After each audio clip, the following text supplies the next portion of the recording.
हरे कृष्णा। तो हम सब चैतन्य भागवत पढ़ रहे हैं, सुन रहे हैं, समझ रहे हैं। तो अब गौरांग महाप्रभु ने पढ़ना शुरू कर दिया है, ठीक है। और वो बहुत शरारती हैं, तो ये सब अब जानेंगे। तो गौरांग महाप्रभु को अब जगन्नाथ मिश्र जी यानी उनके पिता ने हाथ में चौक दी है। अब भगवान लिखना शुरू करते हैं, ठीक है। और भगवान के लिए श्री चूड़ाकरण सेरेमनी हुई है, ठीक है, जिसमें young Brahmin boys shave their heads leaving only a shikha. उनके जो होते हैं ना ब्राह्मण, जैसे शिखा रखते हैं सर पे, ऐसे भगवान का जो है हेड शेव हुआ है और अब सिर्फ उनके सर पे एक शिखा है। सोचो भगवान कितने सुंदर लग रहे हैं, गोरे गोरे से, क्यूट क्यूट से, गोल मटोल से। बंगाली बच्चे तो ऐसे ही इतने सुंदर सुंदर से दिखते हैं ना, चबी चबी से। तो ऐसे भगवान इतने सुंदर, भगवान के ईयर्स इतने सुंदर है, नोज़ भगवान की शार्प है और आईज बड़ी बड़ी, भगवान के लाल लाल होठ, लाल लाल से गाल और चबी चबी गाल और आँखें, उस पर काजल लगा हुआ है और माथे पर काला तिलक और पीछे से शिखा और बिल्कुल बाल भगवान के शेप्ड बाल है एकदम भगवान। हाँ, और कितने सुंदर लग रहे हैं। तो ये हुआ, ठीक है। और फिर उसके देन आफ्टर फ्यू डेज सब जो उनके परिवार हैं उन्होंने कर्ण वेद सेरेमनी करी। कर्ण वेद सेरेमनी क्या होती है? जिसमें कानों में छेद किया जाता है, ठीक है।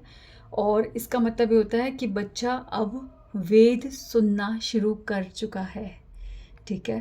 तो ये होता है कान छेदना, पर हम लोग आजकल फैशन समझते हैं इसे।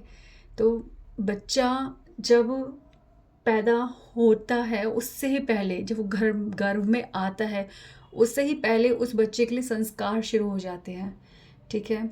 तो गर्भधारण संस्कार से ये आगे संस्कार चलते रहते हैं। तो इसी में ये कर्णवेद संस्कार आता है। तो इसमें कान छेदा जाता है बच्चे का, जिससे का मतलब होता है बच्चा अब वेद सुनता है। पर हम कान छेदते हैं, हम तो फैशन के लिए छेदते हैं। बड़े बड़े लोग इयरिंग्स पहनते हैं, पर अगर उनसे पूछा जाए कि आपने वेद कभी सुने, तो जवाब किया होगा ना, वो क्या होता है। तो अब सब जो है हैरान हो रहे हैं कि भगवान कितना सुंदर लिखते हैं। भगवान की स्लेट है, भगवान उस पर चौक से लिखते हैं। और क्या लिखते हैं? राम, कृष्ण, मुरारी, वनमाली, इतने सुंदर सुंदर वर्ड लिखते हैं। और भगवान इतने एक्साइटेड है, बार बार ये लिखते रहते हैं। जैसे हम लोग अपने बच्चों कहते हैं आ से अनार, कितनी बार लिखवाते हैं, फिर ए, फिर नंबर 1, कितनी कितनी बार लिखवाते हैं। पर भगवान को ये वर्ड्स लिखने आए हैं और भगवान पूरे दिन रात यही लिखते रहते हैं। राम, कृष्ण, वनमाली, मुरारी, भगवान के अनेकों नाम लिखते रहते हैं।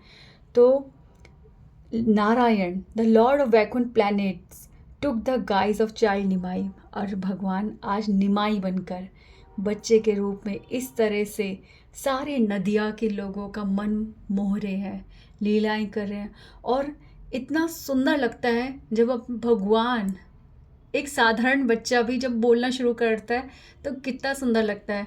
और वैसे ही सब विस्मित हो जाते हैं जब स्वयं भगवान अपनी टूटी फूटी भाषा में धीरे धीरे व्याकरण सीखते हैं, भाषा बोलना सीखते हैं और बंगाली बोलना सीख रहे हैं भगवान। और इतने सुंदर लगता है, सब लोग आनंद ले रहे हैं। ज़बरदस्ती उनसे क्वेश्चन पूछते हैं कि निमाई कुछ बोले, और वो आनंद विभोर हो जाते हैं कि वो कितना मधुर बोलते हैं, कितना मधुर बोलते हैं।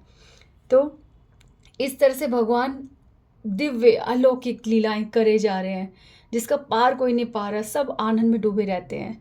पर अब क्या हो रहा है? ये सब तो सुंदर है, पर लोग परेशान भी हो जाते हैं।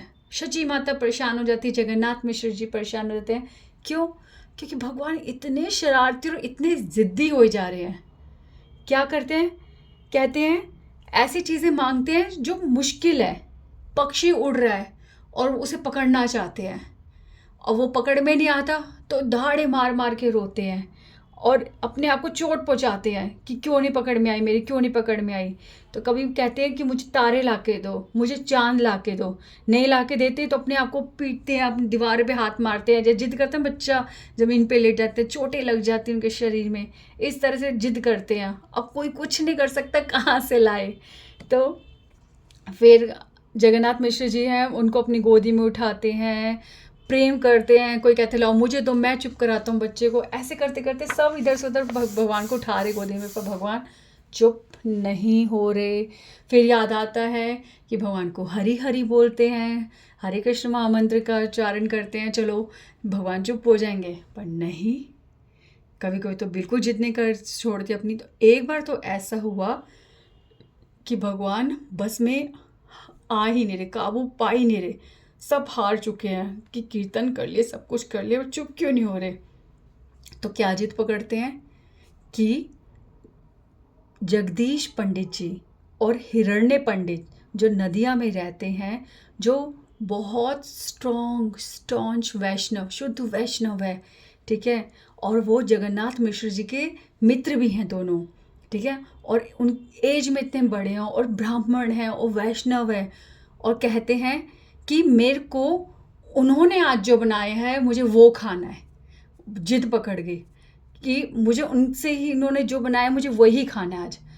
अब सब लोग क्या करें, समझ ही नहीं आ रहा, इतना रो रहे हैं भगवान। और ब्राह्मणों से सेवा लेना मतलब उस टाइम धर्म का पालन होता था, और जगन्नाथ मिश्र जी स्वयं वैष्णव है, स्वयं ब्राह्मण है, पंडित है। तो वो कैसे कैसे बोल सकते हैं कि ब्राह्मण जो आपने स्वयं अपने हाथ से भगवान के लिए बनाया है, वो मेरा पुत्र मांग रहा है खाने के लिए। बड़ा ही विवश महसूस करते हैं अपने आपको कि क्या करें। तो फिर जो पास के लोग हैं सब देख रहे हैं कि ये इतनी जिद कर रहा है बच्चा, तो किसी ने उनको बता दिया कि इस तरह से जगन्नाथ मिश्र का बालक इतनी जिद कर रहा है कि आपने आज जो बनाया है वो उसे खाना है। तो वो वहाँ पे स्थान पे पहुँचते हैं और जगन्नाथ मिश्र से कह रहे क्या हुआ, बालक क्यों रो रहा है। तो उन्होंने कहा कि ये आपके द्वारा बनाया हुआ जो भोजन है ना, आज वो खाना चाहता है। तो कहते हैं तुम जानते हो कि बालक जो होता है भगवान का रूप होता है, और ये जो बालक है ये कोई साधारण बालक नहीं है, ये दिव्य बालक है। इसे कैसे पता कि आज एकादशी है और आज हमने भगवान के लिए इतना भोजन, इतने भोग बनाए हैं जो हम नहीं पा सकते और ना किसी को दे सकते हैं, क्योंकि एकादशी, एकादशी के दिन अन्न नहीं खाते। हम तो चिंता में थे कि इतना भगवान का भोग हम किसको दें। इस दिव्य बालक को देखो कि इसे पता है कि ये भोग है, आज उपलब्ध है ये भोजन, और ये वही इच्छा कर रहा है जो हमारी चिंता थी। और इतना प्रसन्न होते हैं और वो भगवान को वो भोग देते हैं। और फिर वो कहते हैं कि भगवान, ठीक है, भगवान नारायण जो है वो इस बालक के द्वारा कार्य कर रहे हैं, इस बालक के हृदय में बैठे हैं, और उन्होंने ही ये रचना की है हमारी चिंता ख़त्म करने की। और उन्होंने सारे जो अपनी ऑफरिंग्स हैं उनको सामने निमाई को लाके दी, और निमाई ने खूब पेट भर के खाया। हर ऑफरिंग में से, हर भोग में से थोड़ा थोड़ा थोड़ा थोड़ा हर चीज़ स्वाद ली, और उनको सेटिस्फेक्शन फील हुई। अब यहाँ पे जो जगदीश पंडित है और हिरण्य पंडित हैं, वो ये देख रहे हैं कि स्वयं भगवान कृष्ण इस बालक के रूप में हमारे भोग को ग्रहण कर रहे हैं। उनको ये महसूस हो रहा है और उनके मुख से ये वाणी निकली है कि only by Krishna's mercy can one develop the spiritual intelligence to perform devotional service. Other than the Lord's servants, no one can possess such intelligence. केवल और केवल कृष्ण की कृपा से ही किसी के अंदर दिव्य बुद्धि आती है, जिसकी वजह से वो शुद्ध भक्तिमय सेवा करता है। भगवान की कृपा के बिना, ठीक है, और भगवान के भक्तों के अलावा ऐसी दिव्य बुद्धि किसी के अंदर नहीं होती, ठीक है। तो दो चीज़ कि भगवान के जो भक्त होते हैं, ठीक है, उनके अंदर ऐसी दिव्य बुद्धि होती है जिसके द्वारा वो शुद्ध भक्तिमय सेवा करते हैं। दूसरा, भगवान की कृपा। तो हम इन दो के ही शरण में सदैव रहते हैं। भगवान से कृपा मांगते हैं और उन भक्तों का संग मांगते हैं जो इस प्रकार से दिव्य भक्तिमय सेवा में लगे हैं। तो अब आगे क्या बोलते हैं, only through devotional service can the supreme lord Shri Chaitanya Mahaprabhu be known as he is. तो यहाँ पे वृंदावन दास ठाकुर जी कह रहे हैं बीच में, जिनका ये ग्रंथ है, वो बीच में बात कह रहे हैं कि केवल और केवल चैतन्य महाप्रभु यानी कि गौरांग महाप्रभु, जब तक वो ना चाहे, जब तक उनकी कृपा ना हो, तब तक उनकी लीलाओं में ना तो कोई रुचि ले पाता है और ना ही उसे समझ पाता है। ये केवल और केवल उनकी इच्छा पर निर्भर है कि भक्त और व्यक्ति ये जान पाए कि वो कौन है, हाउ ही इज़, ठीक है, वो कैसे हैं। The entire cosmic manifestation has emanated from the pores of the hairs of his body. वो ही समझ पाते हैं चैतन्य महाप्रभु की कृपा से कि वो परम भगवान है, जिनके शरीर के रोम रोम से अनेकों अनेकों ब्रह्मांड उत्पन्न होते हैं। तो ये सब केवल केवल भगवान की कृपा पर निर्भर है। तो इस प्रकार से जगदीश पंडित और हिरण्य पंडित की हृदय की इच्छा को भगवान ने पूरा करा, स्वयं उनके हाथ से उनकी प्रेममयी सेवा को स्वीकार करा, ठीक है, और इस तरह से भगवान भोग को पाते हैं। अब the supreme personality of God who is described in all the Vedas Puranas played like a child in Shachi Mata's courtyard। Shachi माता के आंगन में, वेदों में और पुराणों में जो सार के रूप में है, वो श्री कृष्ण, वो चैतन्य महाप्रभु आज शची माता के आंगन में खेल रहे हैं, कूद रहे हैं, शरारतें कर रहे हैं। अब तो वो टिकते ही नहीं, अंदर क्या बाहर क्या, जैसे हवा इधर से उधर चलती है ना, भगवान पता ही नहीं चलता कब कहाँ, इतने शरारती हो चुके हैं। अब जो नवद्वीप में सारे बालक हैं, उनके साथ भगवान क्रीड़ाएं करते हैं, खेलते हैं और भागते फिरते हैं, टिकते ही नहीं हैं, ठीक है। दूसरे बच्चे जो हैं उनके साथ मिलकर वो किसी बच्चे का जो है किसी अन्य बच्चे का मजाक उड़ाते हैं और तब तक उसका मजाक उड़ाते हैं जब तक कि झगड़ा शुरू ना हो जाए हाथापाई ना शुरू हो जाए। हाथापाई शुरू होती है और फिर भगवान को मज़ा आता है, वीर रस भगवान का तृप्त होता है और फाइटिंग होती है। तो कौन जीतेगा? कौन जीतेगा? होता है गौरांग महाप्रभु ही जीतेंगे ना और भगवान फाइटिंग करते हैं बच्चों के साथ और जीतते हैं, ठीक है। भगवान को बहुत आनंद आता है। How enchanting Nimai looked with his body covered in grayish dust and speckled with drops of black writing ink। अब भगवान जब पढ़ने जाते हैं, ठीक है, अपनी कक्षा में पढ़ने जाते हैं, तो भगवान इतने सुंदर लग रहे हैं। पहले तो खेल रहे थे, सारी मिट्टी मिट्टी शरीर में लगी हुई है, गोरा गोरा अंग, उस पे मिट्टी, सोचो गोरे अंग पे जो स्वर्ण की तरह, पीताम्बर की तरह पीत, उसके पीला पीला, ठीक है, ऐसे भगवान का रंग है, गोरा और हल्दी थोड़ा सा जैसे टेंज लगा ना, उस पर ग्रेइश हल्दी, मिट्टी, कितनी सुंदर लगती होगी, चमकीली चमकीली सी लगती होगी।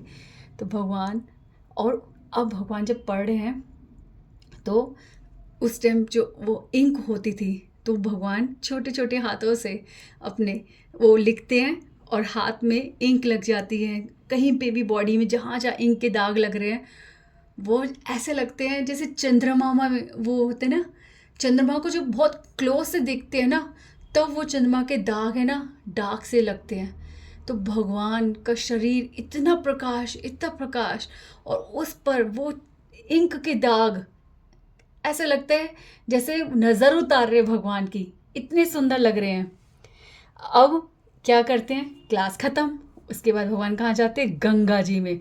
यूं सारे फ्रेंड्स जो उनके सारे मिलके भाग के जाते हैं और एक साथ गंगा जी में कूदते हैं। इतना पानी एक दूसरे पे डालते हैं, इतना वो स्प्लैश करते हैं और इतने शरारतें कर रहे हैं, मजाक उड़ा रहे हैं, पानी फेंक रहे एक दूसरे पे, खूब खेल रहे हैं। अब इसमें तो पेट नहीं भरेगा क्योंकि भगवान तो शरारती हैं।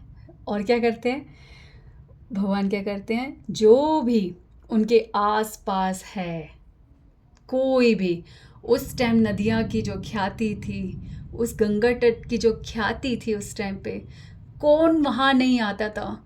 इतना पवित्र धाम, इतना पवित्र स्थान, वहाँ पे सारे रिणुसिएट, सन्यासी, पुजारी, पंडित, स्त्रियाँ सब उस घाट पर आती थी और गंगा जी की पूजा करते थे। लोग अपनी गायत्री करते थे और अर्चनाएं करते थे, स्तुतियाँ करते थे, अपनी शालिग्राम की सेवा करते थे, सारे पूजा के कार्य करते थे और भगवान को कोई फ़र्क नहीं पड़ता। भगवान को कोई फ़र्क नहीं पड़ता।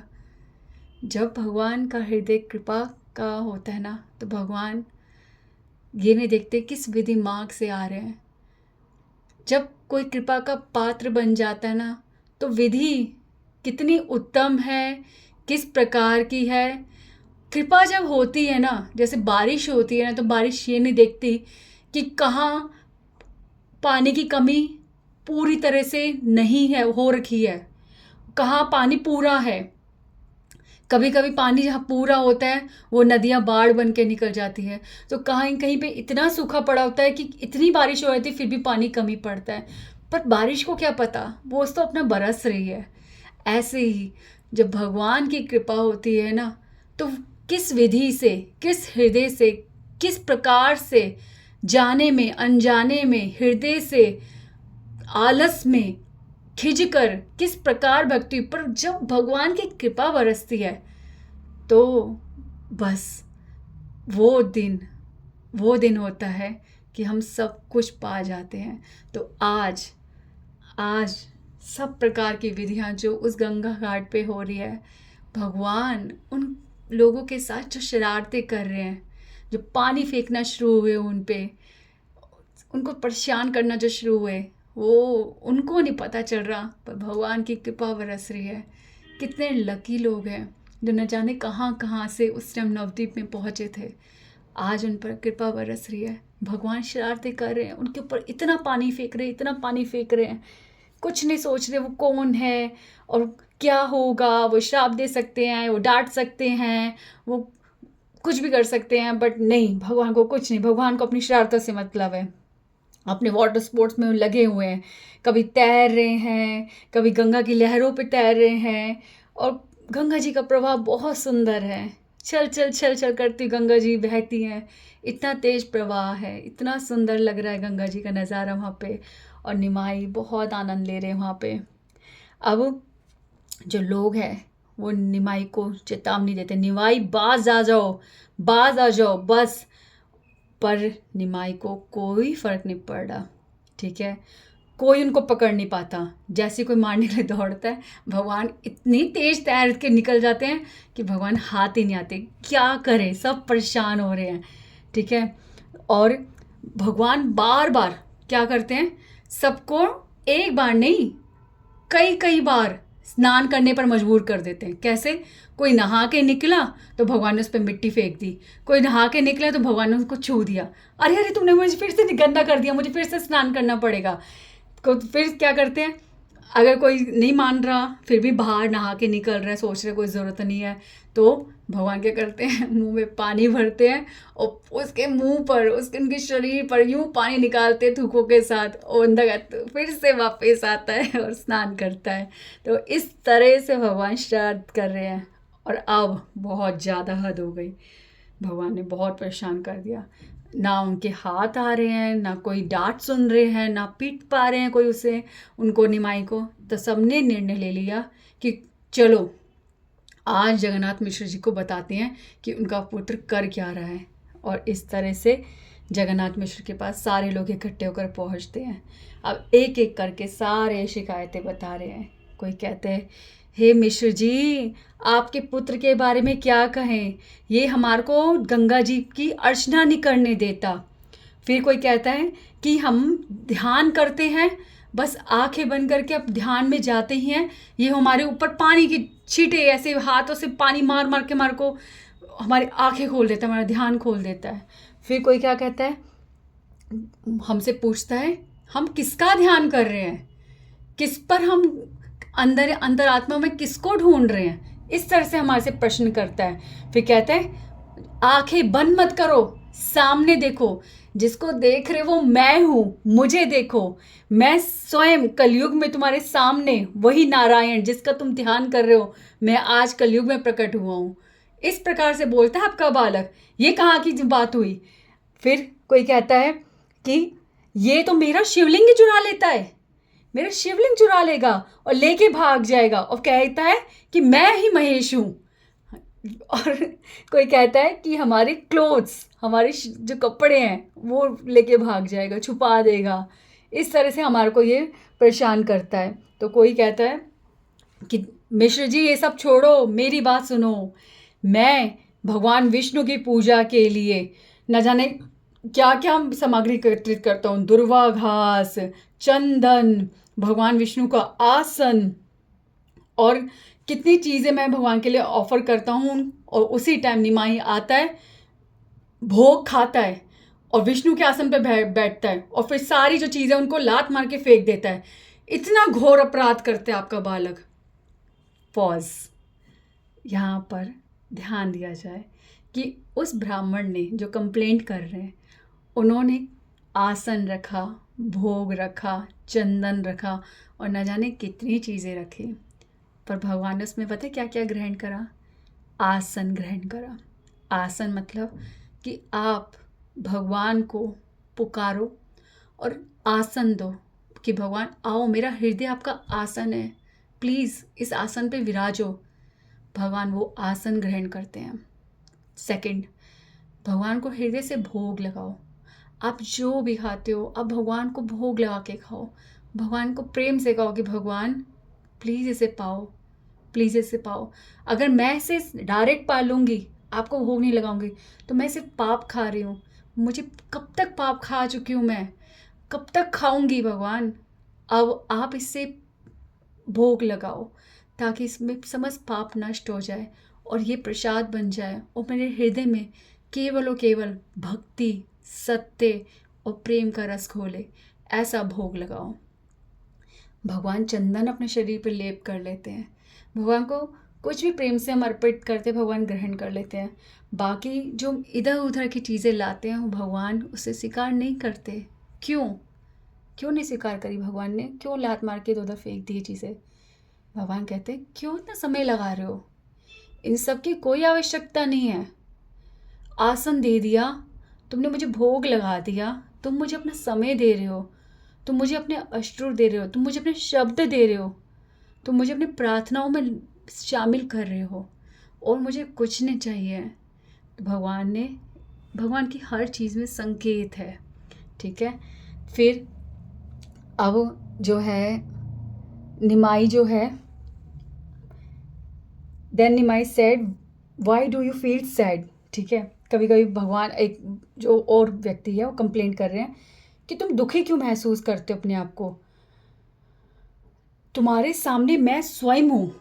वो जो ब्राह्मण का जब वो सब बिगाड़ दिया ना वो, तो वो ब्राह्मण दुखी हो रहा है कि मैं विष्णु जी के लिए क्या क्या कर रहा था और निमाई ने क्या कर दिया, सर पे हाथ रख के बैठ जाते हैं। तो वो जो व्यक्ति वो कह रहे हैं कि फिर मुझसे पूछता है, सब कुछ बिगाड़ के फिर पूछता है मुझसे कि दुखी क्यों। तो कहते हैं कि तुम चिंता मत करो, दुखी होने का कोई कारण नहीं है, जिनको तुम ये सब दे रहे थे मैं वही तो हूँ, चिंता मत करो, कुछ नहीं बिगड़ा, बल्कि तुम्हारी आज पूजा स्वीकार हो गई है। इस तरह से आपका बालक बोलता है मिश्र जी। इस तरह से सब लोग मिलकर जो है शिकायतें करे जा रहे पर शिकायतें ख़त्म ही नहीं हो रही। फिर एक ब्राह्मण बीच में आता कहता है, अरे मिश्र जी मेरी बात सुनो, गायत्री मंत्र जिसमें कोई विघ्न नहीं पड़ना चाहिए, जो एकदम ध्यान से होती है, मैं उस गायत्री मंत्र का उच्चारण शुरू करता हूँ हृदय में। उसी वक्त निमाई आता है और नीचे से मेरा पाँव खींच लेता है और मैं गंगा जी में बह जाता हूँ। इस प्रकार से कौन करता है बताओ? कभी हमारे कपड़े, कभी हमारे फूल, सब कुछ लेके इतर बितर कर देता है। तो कभी हमारे ग्रंथ निकालता है हमारे, और हम ग्रंथ वहाँ पे बैठ, मतलब नदी में आधा अपने आप को डुबो के ग्रंथ जो लोग पढ़ते हैं, इस तरह से उनकी पूजा विधि होती है, तो वो ग्रंथ छीन लेता है हाथ से हमारे। और फिर दूसरे कहते हैं कि मेरा पुत्र अभी इतना छोटा बच्चा है, वो उसके कान में पानी फूंक देता है, मुंह से पानी डाल देता है उसके कान में पानी डाल देता है। फिर मेरा बच्चा इतने दर्द के कारण, पीड़ा के कारण रोता ही रहता है, रोता ही रहता है। तो कोई कहता है कि मेरे कंधे पे चढ़ जाता है और चिल्लाता है, मैं शिव, मैं महेश और फिर अचानक से मेरे कंधे पे पूरा ऊपर खड़े होकर फिर जंप मारता है, कहाँ? गंगा जी में। इस तरह से करता है।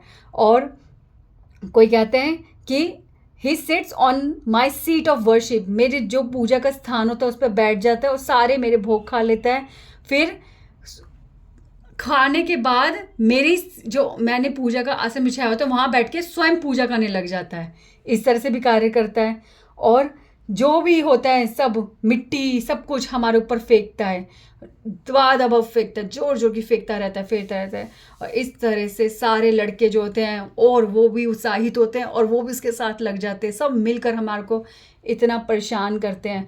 तो आखिरी में एक व्यक्ति बोलते हैं, हद तो हद होती है।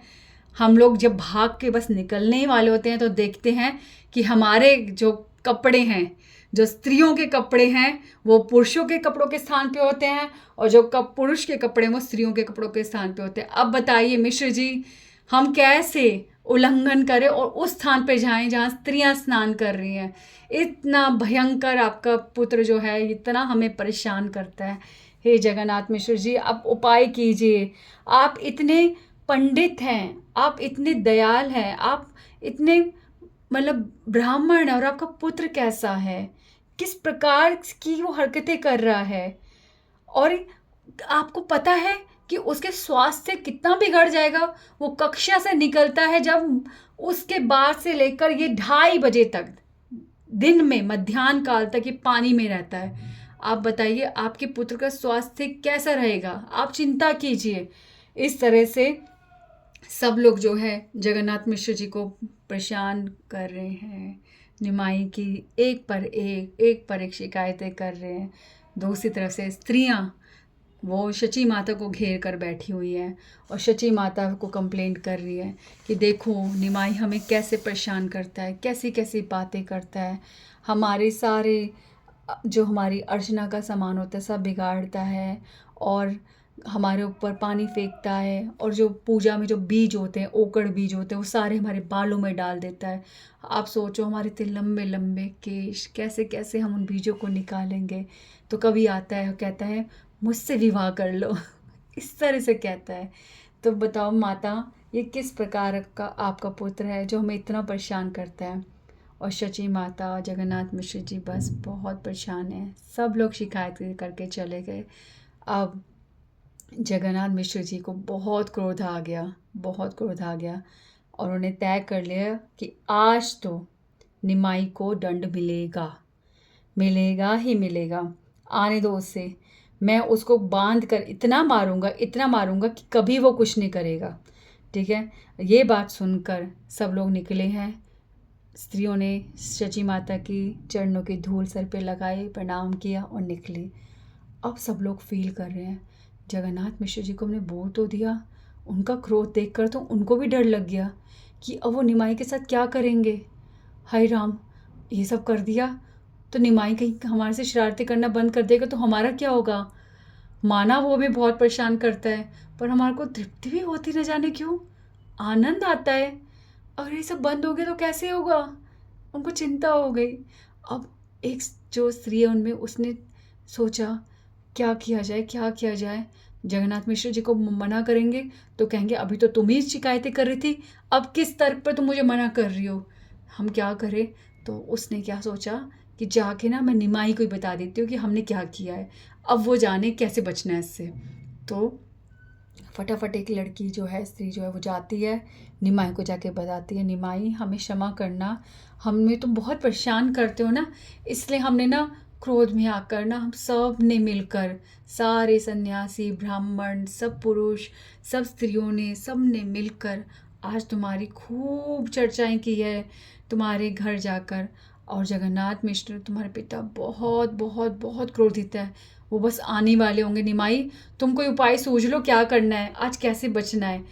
और बस निमाई ने, हमारे पंडित निमाई, हमारे भगवान निमाई, हमारे गौरचंद्र, हमारे कृष्णचंद्र, जो द्वापर युग में, त्रेता युग में इतनी लीलाएं करके आए हैं, जिनको सब पता है कि शरारतों से कैसे, शरारतों की जो दंड है उनसे कैसे बचना है। हाँ, पिछली बार तो ओखल से बंध गए थे, पर इस बार ओखल से नहीं बंधने वाले, कोई मिठाई नहीं खाएंगे, कोई क्रोध नहीं देखेंगे, इस बार तो वो और ज़्यादा चालाक है।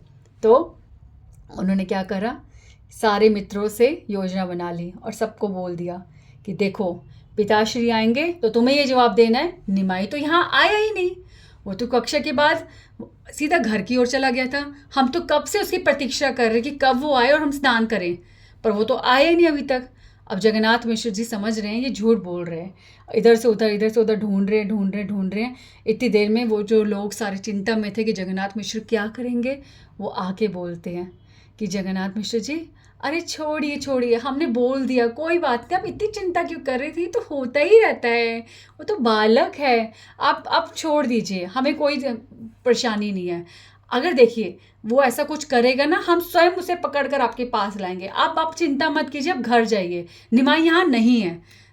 तो जगन्नाथ मिश्र जी आप सुनते हैं कि ये तो बालकों की बात से इनकी बात मैच हो रही है, चलो ठीक है मैं वापस जाता हूँ।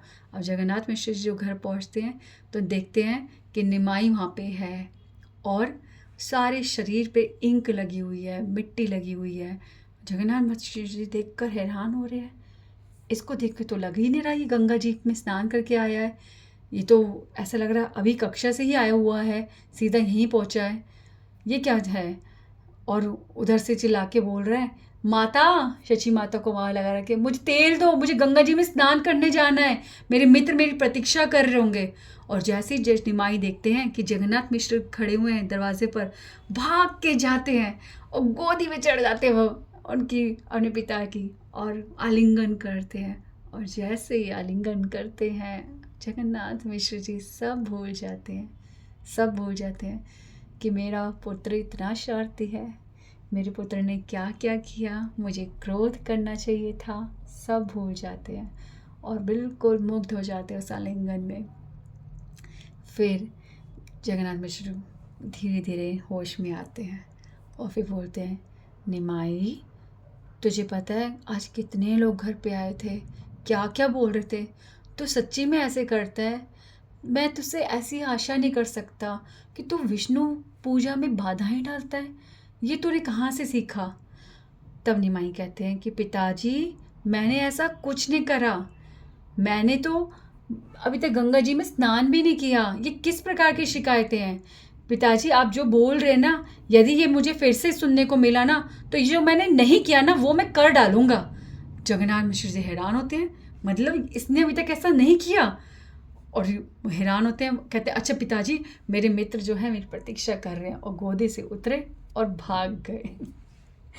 और इस तरह से जगन्नाथ मिश्र जी के पुत्र निमाई सारे क्रोध से बचकर फिर से वही शरारतें करने अपने मित्रों के पास पहुंचते हैं, सारी लीलाएं बताते हैं क्या क्या खेल करके आ रहे हैं, किस प्रकार से युद्ध से मतलब पिटाई से बचे, और सब बच्चे खूब हंस रहे हैं, खूब आनंद ले रहे हैं और फिर से स्नान करना शुरू करते हैं। और इधर शची माता जगन्नाथ मिश्र जी बहुत हैरान है कि ये किस प्रकार से है ये बालक, ये बालक कोई साधारण बालक नहीं है। बार बार उनके मन में बीच बीच में यही विचार आता है कि ये बालक जो है ये स्वयं भगवान है या फिर ये कोई महान पुरुष है, ये कौन है, इसकी जो ये हरकतें हैं ये साधारण सी नहीं दिखती, और ये कितना आकर्षित करता है हम सबको, पूरी नदिया को, सबको क्रोध करने को ही आता है, उनका मन भी बदल जाता है, ये किस प्रकार का है। बस इस तरह से वो विचार करते रहते हैं। और इस तरह से जो निमाई है वो बढ़ रहे हैं आगे आगे। अब ये हुआ तो इस प्रकार से जगन्नाथ मिश्र के आंगन में निमाई लीलाएं कर रहे हैं। अब हम जानेंगे विश्व रूप के बारे में, जो निमाई के बड़े भाई हैं।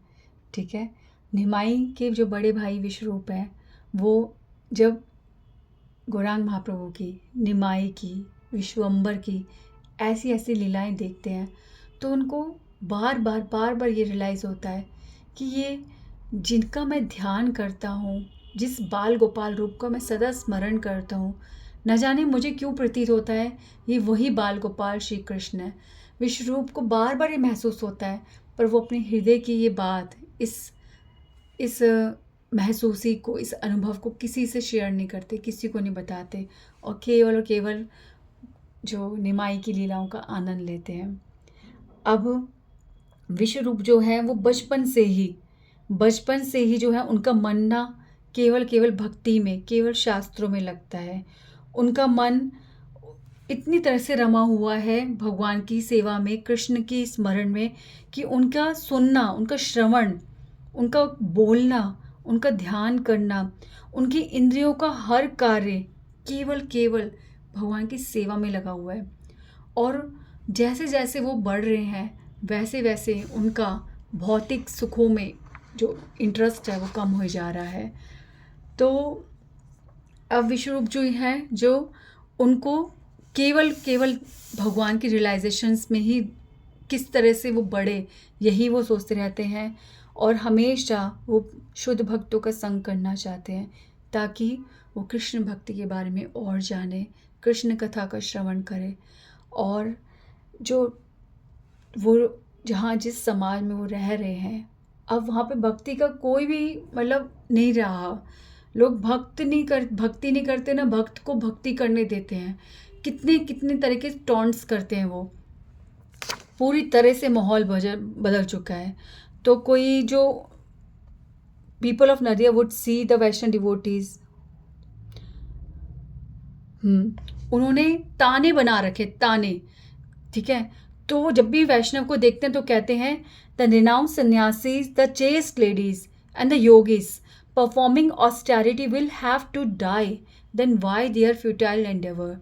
वो कहते हैं कि ये जो सतीव्रता स्त्रियां हैं जो इतनी पूजा करती हैं, योगी और सन्यासी, ये इतनी पूजा पाठ करते हैं, अंत क्या है इनका, इन्हें फल क्या मिलेगा? मृत्यु। सोचते हैं ना कई लोग ऐसे, हम भी तो ऐसे भौतिक व्यक्ति हैं। हाँ, कितने लोग हैं हम में जो अभी भी ये सोचते हैं कि इन सब का फ़ायदा क्या है, आखिर में तो सबकी मृत्यु ही है।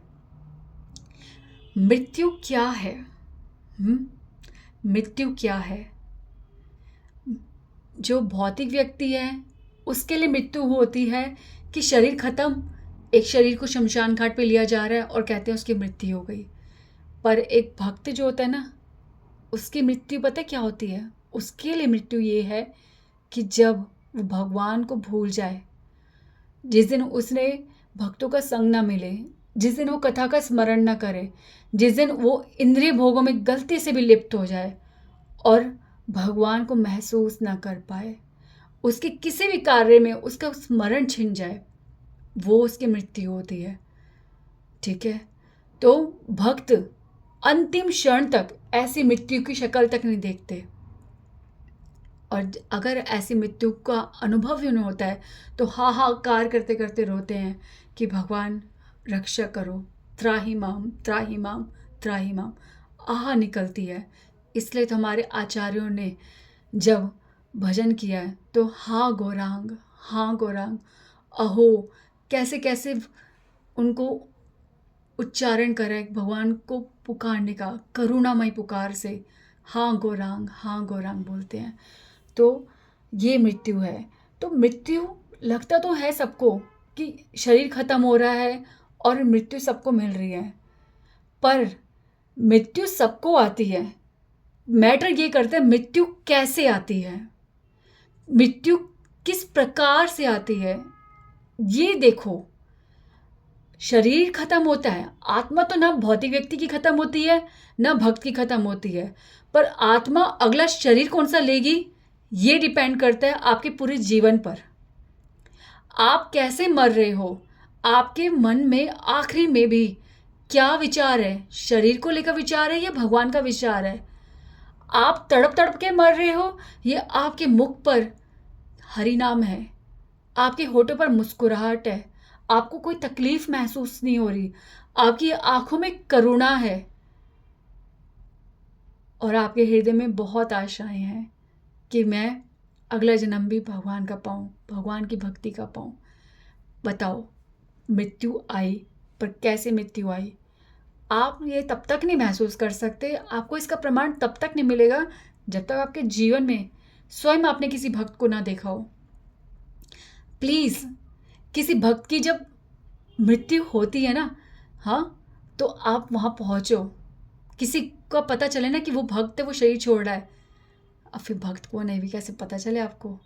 पर भक्त की मृत्यु होते देखो ना, तो उसके चेहरा ही देख के बता देते हैं कि कहाँ है ये, तो जैसे ये तो योग निद्रा में है। और जब वो शरीर छोड़ता है, उसके आसपास कितना भक्तिमय माहौल होता है, कहाँ कहाँ से वैष्णव इकट्ठे होते हैं उसके लिए, शमशान घाट तक, अंतिम समय तक उसको कितना भक्त संग देते हैं और उसके तो शरीर को ले जाने के लिए भक्त आते हैं। बहुत सुंदर यात्रा होती है इस मृत्यु की। ये अंतिम यात्रा जो होती है वो केवल केवल एक भक्त को मिल सकती है। तो मृत्यु, ये जो यहाँ पे इन्होंने बोला ना कि सबको मृत्यु मिलती है तो क्या लाभ, तो यदि आपके हृदय में जरा सा भी ये है तो ये बहुत बड़ा भेद है। एक भक्त और एक भौतिक व्यक्ति के मृत्यु में बहुत जमीन आसमान नहीं, ब्रह्मांड और पाताल सूतल, इतना इतना इतना इतना बड़ा भेद है। ये तो फिर भी मैं भौतिक स्तर पे बोल रही हूँ, बहुत छोटा कह रही हूँ, न जाने कितना भेद है। तो फिर कोई कहता है कि by a standard a fortunate person has the means to ride on a horse on a or be carried upon a palanquin with 10 to 20% running in front and behind। वो कह रहे हैं कि भाग्यवान व्यक्ति तो वो है, ठीक है, जो घोड़े पर सवारी करे, जो पालकी पर बैठे और जिसके आगे 10 और पीछे 10 लोग उसके पीछे पीछे चले, उसको इस तरह से रिस्पेक्ट मिले, ठीक है, वो ये जीवन होना चाहिए। तो कोई कहता है वैष्णवों को, तुम कैसे लोग हो, सदैव रोते रहते हो और कहते हो ये भक्ति के आंसू हैं, भगवान की गुण गाते रहते हो, ठीक है, yet we don't see any sign of your poverty and misery being elevated.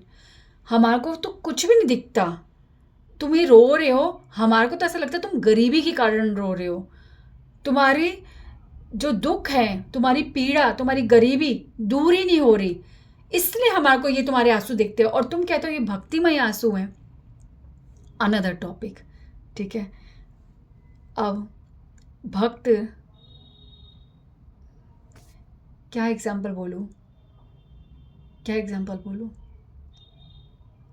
एक गड्ढा है हमारे सामने, ठीक है, एक गड्ढा है, एक व्यक्ति चल के आ रहा है, उसके पास एक दूसरा व्यक्ति बस ये देख रहा है कि वो व्यक्ति आ रहा है और गड्ढे में गिरेगा, उसका ध्यान सिर्फ गड्ढे की ओर है, वो गड्ढे को देख रहा है। पर वो जो व्यक्ति आ रहा है चल के, वो न जाने कब उस गड्ढे के बिल्कुल पास से यूं मुड़ गया और आगे बढ़ गया कि उसे यही नहीं पता कि वो कितने खतरे के पास था और कहाँ से कहाँ मुड़ गया, खतरा किस प्रकार टल गया, ठीक है। तो भौतिक व्यक्ति भी वहीं खड़ा है और एक आध्यात्मिक व्यक्ति भी वहीं खड़ा है, बस फर्क यह है कि भौतिक व्यक्ति गड्ढे को ही देखता रहता है और आध्यात्मिक व्यक्ति वो इस तरह से लीन होता है भक्ति में कि उसको वो गड्ढा दिखता ही नहीं, उसको कोई संकट ही नहीं दिखता, उसको कोई गरीबी, उसे कोई दुख दिखता ही नहीं, वो ध्यान ही नहीं देता, वो सदैव भगवान की तरफ, भगवान के ही चरणों में उसका माइंड एब्जॉर्ब रहता है। उसे बस इतना पता है मेरे साथ जो होगा वो चाहे अच्छा दिखे या बुरा दिखे, वो मेरे प्रभु, मेरे कृष्ण, मेरे राम की इच्छा से होगा और वो अच्छा ही है मेरे लिए। That's it, that's it. सिर्फ इतना ही भेद है, सिर्फ इतना ही भेद है। इसमें रामायण में एक आता है, कहो कहाँ लगी राम बड़ाई, राम न सकही नाम गुण गाई। ठीक है। अनख आलसहु, भाई कुभाई अनख आलसहु, नाम जपत मंगल दिसी दसहु। तुलसीदास जी कहते हैं जो नाम जपता है उसे मंगल दिखता है दशों दिशाओं में, मंगल हो रहा है, वो किस स्थिति में ये फर्क नहीं पड़ता, उसे अमंगल कुछ दिखता ही नहीं है। जिस गरीबी को, जिसे हम लोग दुख कहते हैं, वो भक्त को मंगल दिखता है, शुभ दिखता है, कृपा दिखती है भगवान की, और उसे कुछ दिखता ही नहीं है। ठीक है। तो कहते हैं ना, जैसी दृष्टि वैसी सृष्टि। तो हमारी दृष्टि कैसी है वैसी ही हमारी सृष्टि होती है। अगर हम दुख दुख दुख दुख दुख यही गिनते हैं तो हमारी सृष्टि में दुख दुख दुख दुख दुख ही होते हैं। और अगर हमारी दृष्टि में केवल प्रभु, केवल भगवान, केवल भक्ति भक्ति भक्ति होती है तो हमारे को सुख भी नहीं दिखता। अरे सुख बहुत छोटी चीज़ है, दुख सुख दोनों नहीं, केवल आनंद, केवल भगवान, केवल सच्चिदानंद ही महसूस होते हैं। ठीक है। तो ये बहुत लंबा जा रहा है फिर से, तो इसको मैं अब फिनिश करती हूँ, अगली बार बताऊँगी विश्वरूप जी वाली बात। तो भक्त और क्या क्या कहते हैं ये और आगे बढ़ेंगे। ठीक है। तब तक के लिए Hare Krishna. Keep chanting, keep chanting. Gaur लीला बहुत बहुत गहरी लीलाएं हैं। प्लीज़ इसे ध्यान से पढ़ना चाहिए, सुनना चाहिए।